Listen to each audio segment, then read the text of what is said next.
السلام عليكم ورحمة الله تعالى وبركاته. عن بعض أزواج النبي صلى الله عليه وسلم رضي الله عنهم عن النبي صلى الله عليه وسلم قال: من أتى عرافا فسأله عن شيء فصدقه لم تقبل له صلاة 40 يوما. ரவாஹ் முஸ்லிம். குறியாரிடத்திலே ஒருவர் வந்து எதிர்காலத்தில் என்ன நடக்கும் என்பது பற்றி அவரிடத்திலே கேட்டு அதை அவர் உண்மைப்படுத்தினால் அவருடைய 40 நாட்களுடைய தொழுகை ஏற்கப்பட மாட்டாது என்று நபிகள் நாயகம் ஸல்லல்லாஹு அலைஹி வஸல்லம் அவர்கள் நவீன ஹதீஸ் முஸ்லிம் ஷரீஃபிலே பதிவாகி இருக்கிறது. குறிகாரிடத்திலே ஜோதிடரிடத்திலே சென்று சிலர் தங்களுக்கான கஷ்டங்களை எடுத்துரைத்து இதற்கு தீர்வுகள் கிடைக்குமா, தங்களுடைய வருங்காலத்தின் நிலைமை எப்படி அமையும் என்பது பற்றி அவர்கள் குறி கேட்கிறார்கள். இஸ்லாமிய மார்க்கத்திலே அது தடுக்கப்பட்ட ஒரு விஷயம். கேட்டதோடு மட்டுமல்லாமல் அந்த குறிகாரர்கள் சொல்லிய பிரகாரம் நடக்கும் என்று நம்பவும் செய்தார்கள் என்றால் அவருடைய 40 நாட்களுடைய தொழுகை ஏற்கப்பட மாட்டாது என்று நபிகள் நாயகம் ஸல்லல்லாஹு அலைஹி வஸல்லம் அவர்கள் அறிவுறுத்துகிறார்கள். அப்படியானால் அவர்கள் செய்கின்ற எல்லா அமல்களுமே வீணாகி விடுகிறது. தொழுகை ஏற்கப்படாவிட்டால் வேறு என்ன அவர்கள் தர்ம காரியங்கள் செய்தாலும் அந்த தர்ம காரியங்கள் பிரயோஜனம் இல்லாமல் போய்விடும், அர்த்தம் இல்லாமல் போய்விடும். நாம் அல்லாஹ்விடத்திலே கேட்க வேண்டும், யா அல்லாஹ், எனக்கு எல்லா நலவுகளையும் தந்தல்வாயாக, தீமைகளிலிருந்து காப்பாற்றுவாய். கேட்க வேண்டிய கடமைதான் நமக்கு இருக்கிறது. அல்லாஹும்ம இன்னா நஸ்அலுக மினல் கைரி குல்லிஹி ஆஜிலிஹி வ ஆஜிலிஹி மா அலிம்னா மின்ஹு வ மா லம் நஅலம் வ நஊது பிக மினஷ் ஷர்ரி குல்லிஹி ஆஜிலிஹி வ ஆஜிலிஹி மா அலிம்னா மின்ஹு வ மா லம் நஅலம். இதான் அதனுடைய அந்த அரபி வாசகம். அல்லாஹ்விடத்திலே கேட்டோம் என்றால் அல்லாஹ் நமக்கு எல்லா ஹைரு பரக்கத்தையும் தந்து விடுவான். சோதனைகள் ஏற்படுவது சகஜம் ஒவ்வொரு மனிதனுடைய வாழ்விலும். உடனே அதற்கு குறுக்கு வழியை தேடக்கூடாது, மாற்று வழியை தேடக்கூடாது, தவறான வழியை தேர்வு செய்யவும் கூடாது. குறிகாரிடத்திலே ஜோதிடத்திலே சென்று ஆர்வம் கேட்கக்கூடாது. சில சமயங்களிலே அந்த ஜோதிடர்கள், பறவை சாஸ்திரம் பயின்றவர்கள் நம்மிடத்திலே சில தகவல்களை தெரிவிப்பார்கள். அதில் ஒன்றெண்டு உண்மையாகி விடுவது உண்டு.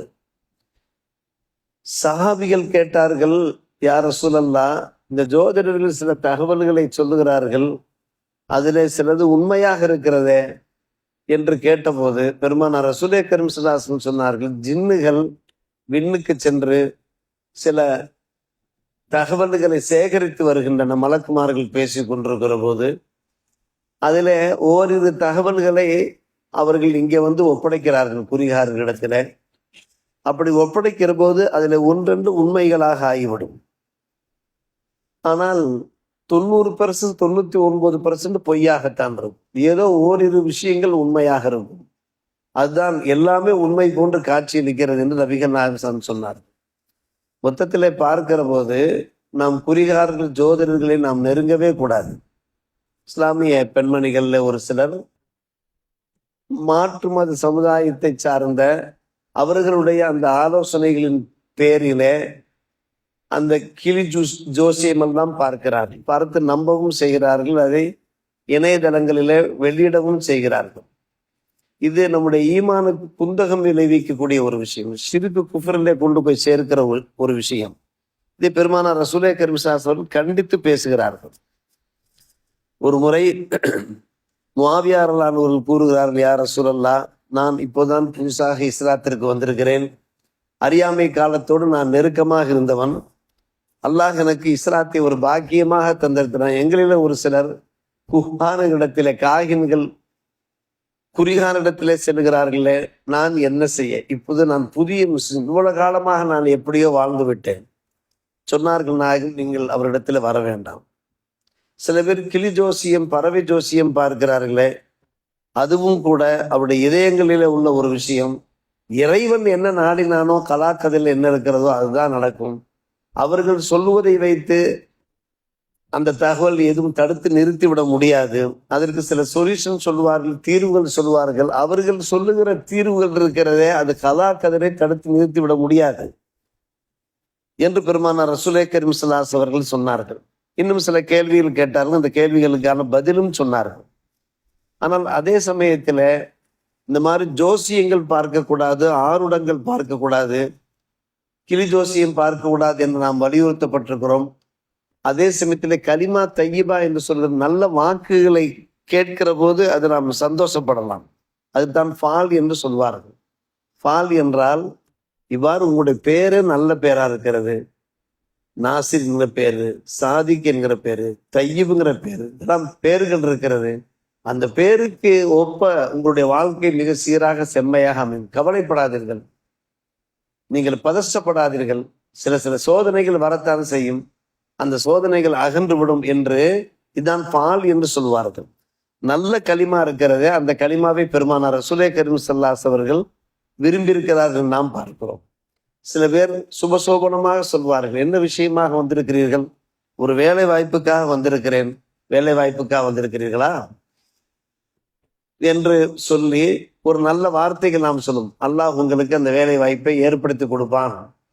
என்ன விஷயமா வந்திருக்கிற? சிலர் வரன்களை தேடி வந்திருக்கிறோம், நல்ல வரன்களை அல்லாஹ் ஏற்படுத்தி கொடுப்பான், ஒன்றும் கவலைப்படாதீர்கள், அல்லாஹ்வை நீங்கள் நம்பி நில்லுங்கள் என்று சொல்லும் போது அந்த களிமா தையிபா இருக்கிறது, இது வரவேற்கத்தக்க ஒரு விஷயமா இருக்கிறது. இது இந்த ஆருடத்திலே சேராது, ஜோசியத்திலே சேராது. பெருமானார் ரசூலே கரீம் ஸல்லல்லாஹு அலைஹி அவர்கள் இந்த வார்த்தையில விரும்பி இருக்கிறார்கள். நாம் பல முறை கேள்விப்பட்ட விஷயம். இந்த மதீனாவிற்கு வருகை தருகிறார்கள். அவர்களை ஒரு நண்பர் கடந்து போகிறார். இவருடைய பேர் என்ன என்று கேட்கிறார்கள். பரீது என்று சொன்னார்கள். கது பருத அம்புரனா என்றார்கள். நம்முடைய காரியம் இலகுவாகிவிட்டது, நம்முடைய காரியம் அது வெற்றியாகிவிட்டது என்று சொன்னார். பேரை கேட்ட மாத்திரத்துல சந்தோஷப்படுறார். காரணம், அந்த பேரில் ஒரு நல்ல அர்த்தம் இருந்தது. இதுதான் கலிமா தையிபா. இது நம்முடைய மார்க்கத்திலே தடுக்கப்பட்ட ஒரு விஷயம் அல்ல. மாறாக ஜோசியர்கள் சொல்லுகிற விஷயத்தை நம்பிக்கொண்டு அது எப்போது நடக்கும், அது எப்போது நடக்கும் என்று எதிர்பார்த்து கொண்டிருப்பதே அதான் ஈமானுக்கு முரண்பட்ட ஒரு விஷயம். இந்த தீரத்து சம்பந்தமாக பெருமானார் ரசூலே கரீம் ஸல்லல்லாஹு அலைஹி வஸல்லம் கேட்கப்பட்ட போதுதான் இந்த ஃபால் விஷயம் அது மிகச் சிறப்பானது என்று சொல்லிவிட்டு நபிகள் நாயகம் ஸல்லல்லாஹு அலைஹி ஒரு புத்திமதியை சொன்னார்கள், ஒரு ஆலோசனை சொன்னார்கள்.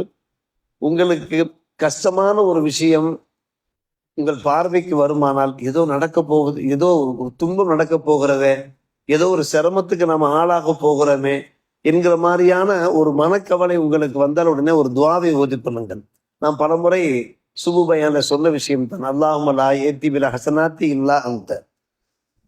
இறைவா, நன்மைகளை தரக்கூடியவன் நீயாகவே இருக்கிறாய். அல்லாஹும்ம லா யஅதி பில் ஹஸனாத்தி இல்லா அன்த வலா யத்ஃபு ஸய்யாத்தி இல்லா அன்த. தீமைகளை தடுப்பவனும் நீயாகவே இருக்கிறாய். வலா ஹவ்ல வலா குவத்த இல்லா பிக்க.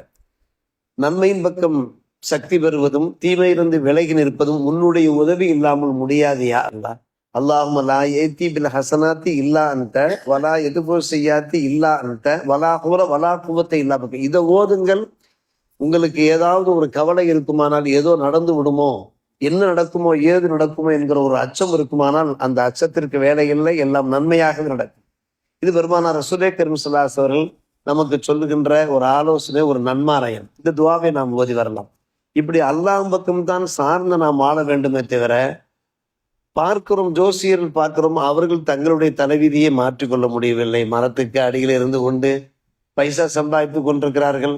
அவர்கள் வாழ்க்கையை திண்டாட்டத்தில் இருக்கிற போது அவர்கள் சொல்லுகிற ஆலோசனைகள் மூலமாக நாம் எப்படி மேலே உயர்ந்து வளர்ந்தோங்க முடியும், செலுத்தோங்க முடியும், இதையெல்லாம் நாம் யோசித்து பார்க்கிறோம். எனவே இன்றைய பாடம் இப்படி ஈமானுக்கு பாதிப்பை உண்டாக்கக்கூடிய ஷிர்க் குஃப்ரிலே நம்மை கொண்டு போய் சேர்க்கிற இது போன்ற பாவங்கள் தவிர்த்து கொள்ள வேண்டும்.